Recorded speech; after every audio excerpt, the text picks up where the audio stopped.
Hey y'all, welcome back to another week of What's for Dinner. On Monday, I found a really interesting recipe on Pinterest for a grilled cheese and bacon tomato soup casserole, and I really wanted to give it a try.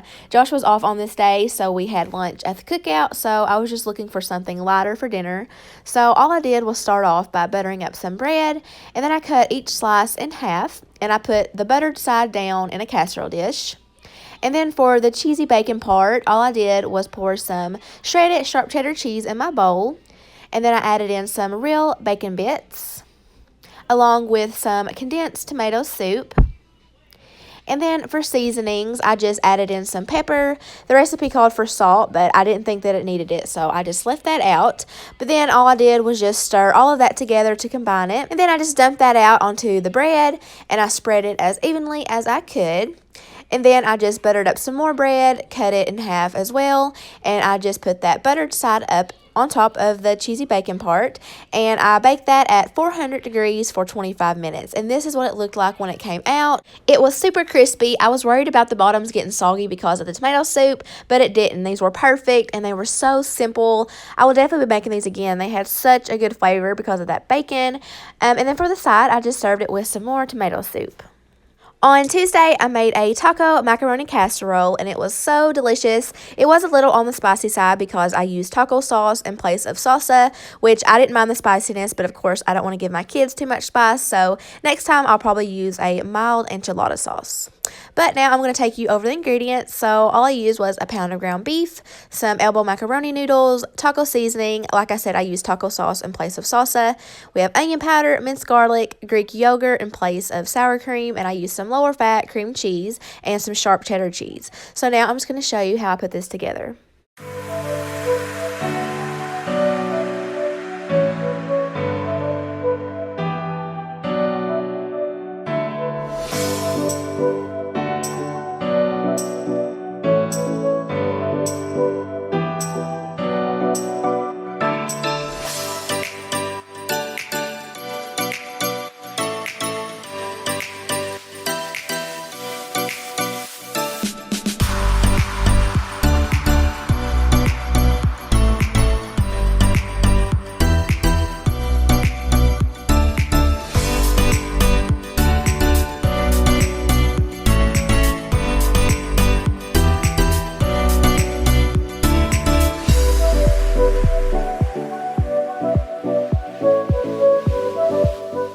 On Wednesday, I made a Mississippi pot roast. So, of course, I have my roast. It was about 1.5 pounds, so I did use half of the seasonings.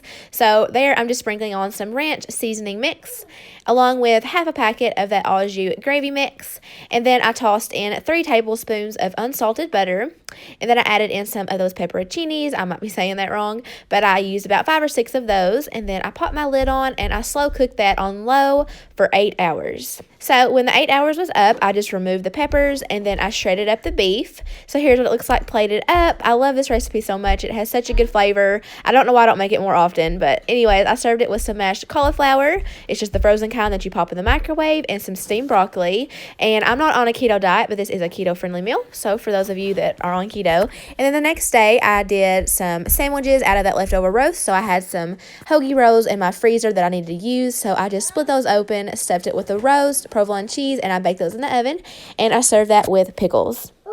On Friday, I made a cheesy chicken and bacon tater tot casserole. I have been making this recipe for years, and it is a favorite. Anytime I ever ask Josh if he has a meal request, this is what he asked for, so I finally made it. So the ingredients and the way I put it together is pretty self-explanatory, so I'm just going to stop talking and show you how I do it.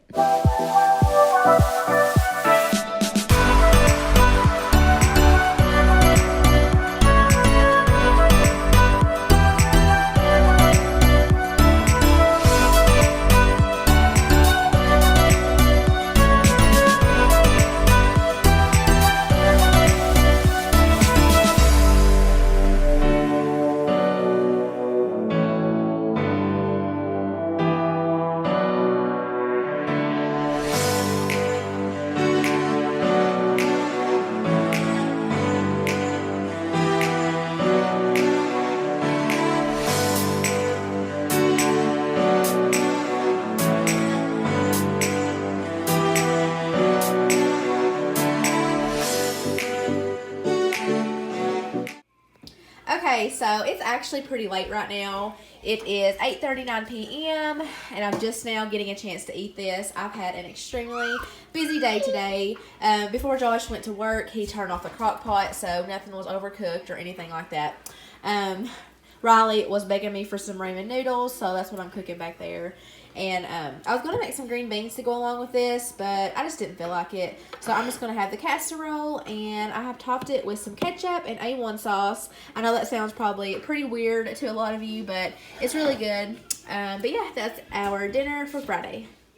On Saturday, I didn't cook because I was going to be eating dinner at my best friend's birthday party, which I will be showing later. But I did make these awesome cupcakes, so I figured I'd show you how I did it. So for the fake blood, I just used some frozen raspberries, sugar, lemon juice, and lemon zest. So all I did was dump that whole bag of frozen raspberries in this little sauce pot.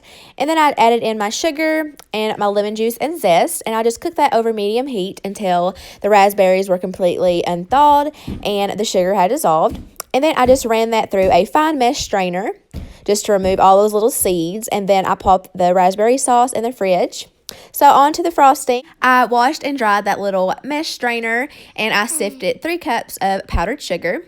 So then in my KitchenAid mixer, I just added in some room temperature unsalted butter and some room temperature cream cheese. And I just let that mix together until it was fluffy. And then I added in a teaspoon of vanilla extract. And I will have this recipe linked in my description box so you can get the exact measurements. But I just slowly added in my powdered sugar. And I did stop occasionally and scrape down the bowl. And then once everything was combined and my frosting was fluffy, I just stuffed it into my piping bag.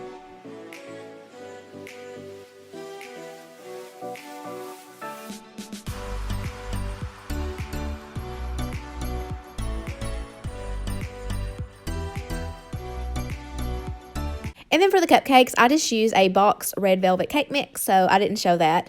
But then I just put them in the little Halloween-themed cupcake liners, and I just put swirls on all of them.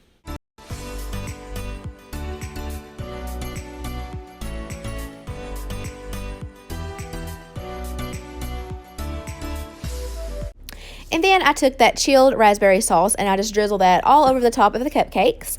And then for the axes, I found these edible ones at Walmart and I just stuck those inside the frosting. So this is the meal that Alicia and her husband made. They had some goulash and some pigs in a blanket to go along with it. It was such a delicious meal and it was a really good night.